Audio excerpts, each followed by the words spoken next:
Good morning students. कल हमने discuss किया था प्रतिरोध व प्रतिरोधकता पर ताप का प्रभाव। आज हम डिस्कस करेंगे प्रतिरोधकों का संयोजन। ओके, करते हैं स्टार्ट। तो प्रतिरोधकों का संयोजन क्या होता है? प्रतिरोधकों का संयोजन या प्रतिरोधकों का संयोजन क्यों करते हैं? तो प्रतिरोधकों का संयोजन इसलिए किया जाता है कि परिपथ में इच्छित मान की धारा प्राप्त करने के लिए, जो इच्छा हमें जिसकी धारा की आवश्यकता है उस धारा को प्राप्त करने के लिए प्रतिरोधकों को श्रेणी क्रम, समांतर क्रम या मिश्रित क्रम में संयोजित किया जाता है। ठीक है, इसको आपने 10th क्लास में भी पढ़ा हुआ, श्रेणी क्रम और समांतर क्रम। ठीक है, अब देखिए इसमें एक टर्म आती है तुल्य प्रतिरोध, चाहे वो श्रेणी क्रम पढ़ें चाहे अपने यहाँ समांतर क्रम पढ़ें। तो उसमें तुल्य प्रतिरोध क्या होता है? देखो, प्रतिरोधों के संयोजन का तुल्य प्रतिरोध वह प्रतिरोध होता है इसे विद्युत परिपथ में संयोजित करने पर परिपथ में प्रवाहित धारा वह संयोजन के सिरों पर आरोपित विभवांतर नियत रहता है, उसमें कोई परिवर्तन नहीं होता। मतलब अपने को प्रतिरोधों का संयोजन दिया हुआ है और उस प्रतिरोधों के संयोजन को हमने एक एकल प्रतिरोध द्वारा प्रतिस्थापित कर दिया, परंतु उस परिपथ में धारा का मान और आरोपित विभवांतर अगर नियत है तो वो एकल जो प्रतिरोध है वो इस परिपथ का तुल्य प्रतिरोध कहलाता है। क्लियर? अब देखिए प्रतिरोधकों का जो संयोजन होता है का संयोजन मुख्यतः दो प्रकार का होता है।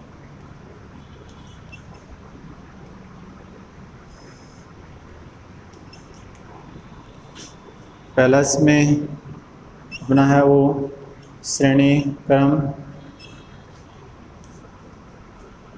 और दूसरा है समांतर क्रम संयोजन। ठीक है, तो हम पहला इसमें डिस्कस करेंगे श्रेणी क्रम संयोजन। ओके, अब देखिए प्रतिरोधों का श्रेणी क्रम संयोजन। तो प्रतिरोधों का श्रेणी क्रम संयोजन क्या होता है? प्रतिरोधों का ऐसा संयोजन जिसमें प्रत्येक प्रतिरोधक में प्रवाहित धारा का मान समान रहता है, नियत रहता है, श्रेणी क्रम संयोजन कहलाता है। ठीक है, आप देखिए इसमें 3 प्रतिरोधक हैं जिनके प्रतिरोध R1, R2 और R3 हैं। वो 20 वोल्ट की बैटरी के साथ श्रेणी क्रम में संयोजित हैं। श्रेणी क्रम का मतलब ये होता है कि पहले प्रतिरोध का दूसरा सिरा दूसरे प्रतिरोध के पहले सिरे से और दूसरे का दूसरा सिरा है वो तीसरे के पहले से, और प्रथम और अंतिम प्रतिरोध के क्रमशः प्रथम और द्वितीय सिरे हैं वो क्रमशः बैटरी के धनात्मक और ऋणात्मक टर्मिनल से जुड़े होते हैं। ठीक है, आप देख रहे हो इसमें करंट के लिए पथ है वो रास्ता है वो केवल एक ही है, इसका मतलब करंट का मान क्या रहेगा? नियत रहेगा। लेकिन प्रतिरोधकों के मान, प्रतिरोध हैं उनके मान क्या हैं? डिफरेंट है, अलग अलग है, तो विभवांतर के मान भी अलग अलग हों, क्योंकि ओम्स लॉ होता है, उनका नियम होता है V = IR। I तो नियत है लेकिन R का मान अलग अलग है, तो विभवांतर का मान भी अलग अलग होगा। क्लियर हो गया? तो माना 3 प्रतिरोधक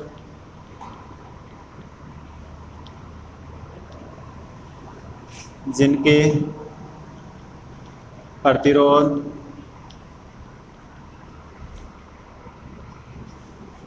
क्रमशः R1, R2 व R3 हैं, जो चित्रानुसार श्रेणी क्रम में संयोजित हैं।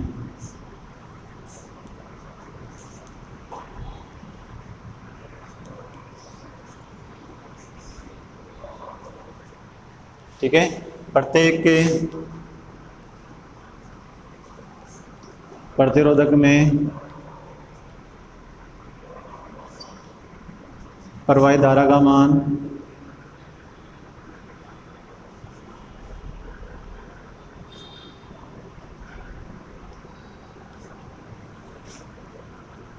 नियत होगा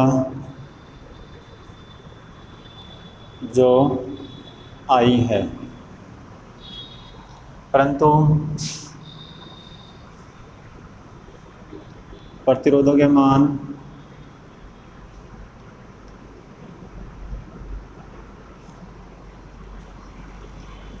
अलग अलग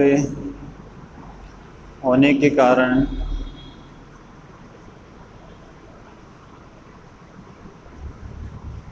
इनके सिरों पर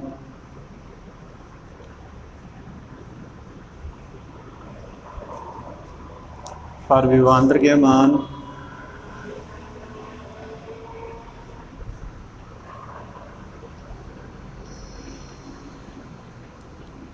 अलग अलग होंगे,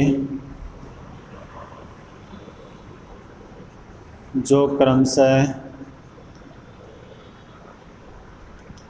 V1, V2 व V3 हैं।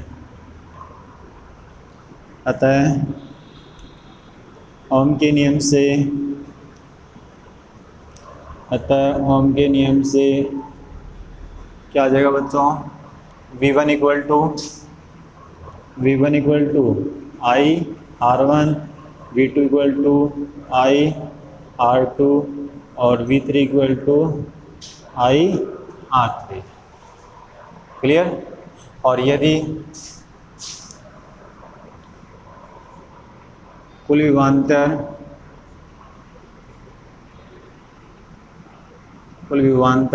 V है तो V equal to V1 plus V2 plus V3। V1 की वैल्यू पुट कर देंगे, I R1 plus I R2 और प्लस I R3। I इसमें कॉमन होगा, I R1 plus R2 plus R3। Question number first. Dear students, clear? और यदि परिपथ का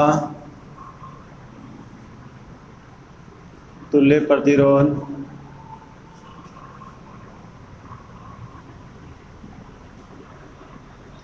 RS है तो V इक्वल टू अपने पास आ जाएगा IRS। Question number 2। इक्वेशन 1 व इक्वेशन 2 से IRS equal to IR1 plus R2 plus R3। ऐसा ही कैंसिल हो जाएगा। RS equal to R1 plus R2 plus R3। Question number 3। ठीक है? और यदि R1, R2, R3 Rn मान के n प्रतिरोधक श्रेणी क्रम में जुड़े हो तो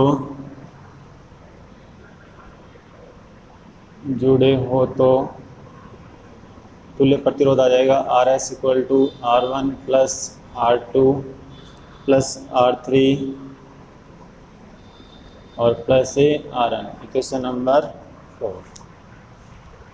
क्लियर?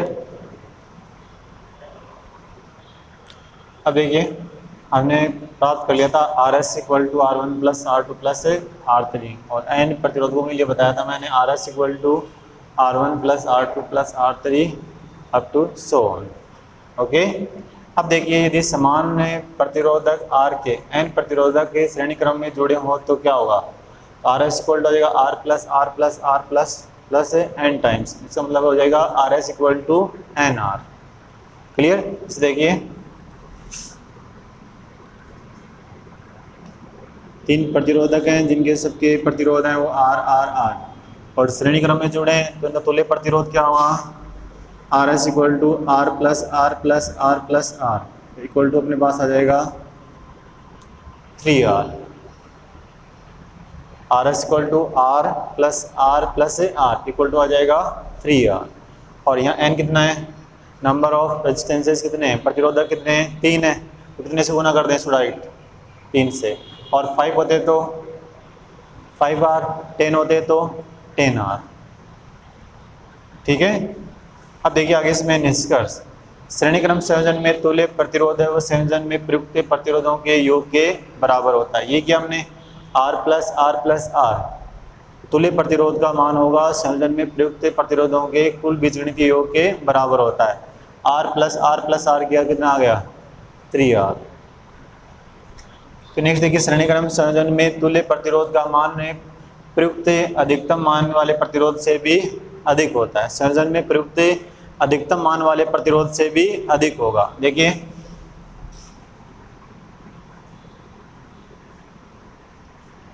ये अपने पास R1 equal to 3 ohm, R2 equal to 4 ohm और R3 इक्वल टू 5 ओम। तो टोटल रेजिस्टेंस निकालेंगे तो R1 plus R2 plus R3, 3 plus 4 plus 5 कितना हो जाएगा, इसमें टोटल 12 ओम आ जाएगा तुल्य प्रतिरोध। तो मैंने क्या बताया कि तुल्य प्रतिरोध का मान संयोजन में प्रयुक्त अधिकतम मान के प्रतिरोध से भी अधिक होता है। अधिकतम मान का प्रतिरोध कितना है, 5 ओम, और तुल्य कितना है 12 ओम। तो 12 ओम है, वो 5 से बड़ा है कि नहीं है। क्लियर हो गया पॉइंट।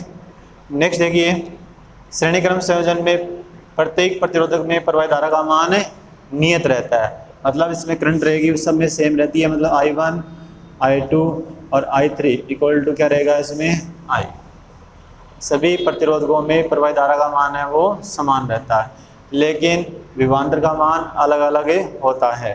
तो अगर हम यहाँ देखेंगे तो V1 ratio V2 ratio V3 निकालेंगे तो I R1 ratio I R2 ratio I R3, ऐसे I कैंसिल हो जाएंगे तो अपने पास आ जाएगा R1 R2 ratio R3। Clear. मतलब प्रतिरोधकों पर विभवांतर के जो मान होंगे, विभवांतरों का जो अनुपात होगा वो उनके प्रतिरोधों के अनुपात के बराबर होगा। क्लियर। ये था अपने पास प्रतिरोधों का श्रेणी क्रम में संयोजन।